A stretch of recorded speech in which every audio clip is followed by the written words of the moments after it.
Hi, it's Christina and we're talking test tips. And today we're going to go over these 6 things you think you need when it comes to test prep and what you actually need instead.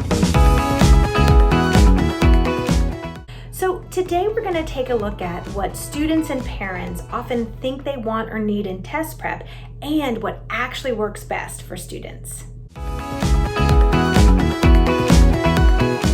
Number 1.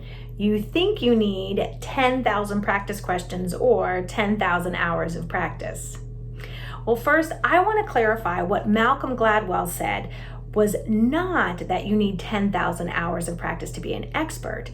Instead, the 10,000 hours refers to the amount of practice one needs to become a phenom, which is someone who far exceeds anyone in their field. So, in terms of prepping for the SAT and the ACT, we are neither talking about phenom nor expert. We're talking about score increase, which means it matters where you start and how significantly you want to raise your score. Thus, you may think you need a seemingly endless number of practice questions, but what you really need are questions that offer the highest yield and teach you so that you can get the next question correct. So high yield questions are questions that show up frequently on the test and questions that are missed frequently by students. So while yes, you want many high yield questions, you don't want to practice them in a vacuum. You need clear explanations in order for you to understand what you did correctly and what you did incorrectly. So if you're completing practice questions but not changing your approach, then what you're really doing is reinforcing bad habits. Imagine you're hitting a tennis ball against a wall for an hour, and then your coach comes up to you and you learn that your grip is off and you're diminishing the force of your swing. Well, even though you only practiced incorrectly for 1 hour, it is likely to take around 3 hours to correct your grip, improve your swing, and finally make this new grip feel natural. In other words, too much ineffectual practice can be worse than too little good practice. Number 2, you think if you do enough questions, then you will have seen it all and therefore be ready for the test.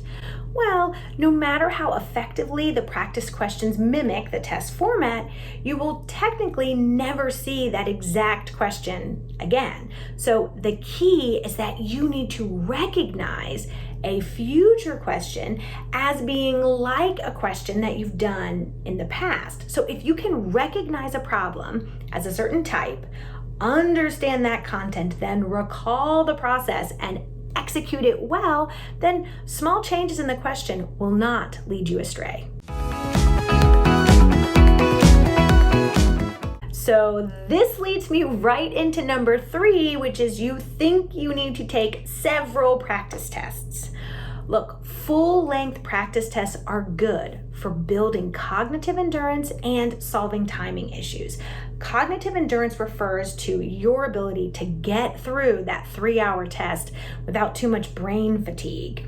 And some students who are used to shorter classes and frequently taking study breaks can have some trouble staying focused throughout the entire test. And similarly, students can have trouble with the pacing of just one particular section. So it is important that you work through these timing issues, since unfinished passages or unanswered questions will definitely lower your score. So there is value in taking 1 to 3 full-length practice tests to be sure you have the pace of the sections right and you're able to stay focused throughout the whole test. Overall, though, especially in the beginning of your prep, you need to focus on clustered hard questions that cover multiple topics and questions that are based on dense text, because these are the types of questions that push you to see what content do you really remember and understand, and what do you need to work on? Where are you struggling? So focused practice with these types of questions are far more valuable than running through practice test after practice test. 4, you think you only need to cover the topics that you struggle with. Look, if you only cover the topics that you struggle with, then you will end up missing questions on the SAT and the ACT. And you will miss these questions because it has been too long since you last covered these topics. Number 2, you thought you knew the concept better. And 3, because the format of the test is different from how these questions are asked in school. So this is why spiraling content as well as spiraling subject areas is so effective. So spiraling just means to mix up the topics and the content. And this is very different from, say, how math is taught in school, right? Math in school is grouped into units and chapters. So figuring out the type of question and knowing which process needs to be applied is one of the main challenges that students face in the math section. But spiraling, or mixing up the math content, pushes you to practice problem recognition and process recall. Additionally, spiraling or mixing up the subjects is essential because if you do lots of math practice and then you move on to the reading, well then by the time you take the test, it will have been too long since you looked at the math. Olive Book's ACT and SAT courses keep rotating or spiraling the content and subject areas throughout the prep, and you should really look for a similar structure in any course or materials that you use. Number 5, you think time spent on prep should be focused on score improvement. And I know you're wondering, how in the world would I disagree with this notion? Well, my disagreement is really that time spent on prep should be meaningful, right? Prep needs to change or magnify what you know or don't know. You need to learn the concepts that, for whatever reason, seem to elude you the first time. You need to be learning. Yes, we all want score improvement, but you know how you'll know if your time spent on prep is meaningful? Because you will notice that you're getting things you didn't understand before. You'll have a moment, like in school or with a friend, where you can explain something clearly. Maybe you'll notice that you're reading better, understanding more. Perhaps your writing and grammar skills are improving. You are taking the concepts that are covered on the SAT and ACT and making them yours. You are owning the content. 6, you think you should be serious when prepping, perhaps even bored.